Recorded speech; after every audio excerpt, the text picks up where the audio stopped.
வணக்கம் மக்களே, இது ப்ரோமோ உலகம். எல்லாரும் எப்படி இருக்கீங்க? சிவங்கி வந்து இன்றைக்கி அவங்களோட இன்ஸ்டா ஸ்டோரியில் பொங்கல் பற்றி ஷேர் பண்ணலை. ஆனால் சிவங்கி வந்து எதை பற்றி ஷேர் பண்ணியிருக்காங்கன்னா, கலைஞர் 100 ஈவெண்ட் வந்து இப்போது கலைஞர் டிவியில் வரப்போகுது, எல்லோரும் மறக்காமல் பாருங்கள் மக்களே அப்படின்னு சொல்லியிருக்காங்க. அப்புறமா சிவங்கி வந்து நேற்று நைட்டு படம் பார்த்துருக்காங்க, மூவி நைட்டுன்னு சொல்லி நேற்று இன்ஸ்டாவில் வந்து ஸ்டோரி போட்டிருக்காங்க.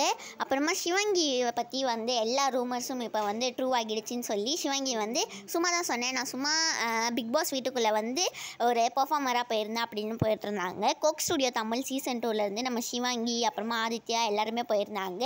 சிவங்கி வந்து இன்ஸ்டாவில் ஷேர் பண்ணது இதுதான். அதுக்கப்புறமா வந்து ஸ்ரேயா கோஷல் சிவன் டேக் பண்ணி ட்விட்டரில் வந்து ஒரு ட்வீட் போட்டிருந்தாங்கல்ல, அதுக்கு இப்போ நிறையா பேர் வந்து ரிப்ளைலாம் பண்ணுறாங்களா, அது எல்லாத்தையுமே சிவங்கி வந்து ரீபோஸ்ட் பண்ணிட்டுருக்காங்க. இந்த வீடியோ உங்களுக்கு பிடிச்சிருக்கும்னு நினைக்கிறேன். குரிஷியும் வந்து இனிய பொங்கல் நல்வாழ்த்துக்கள் அப்படின்னு சொல்லி இன்ஸ்டாவில் எல்லாருக்குமே விஷ் பண்ணியிருக்காங்க.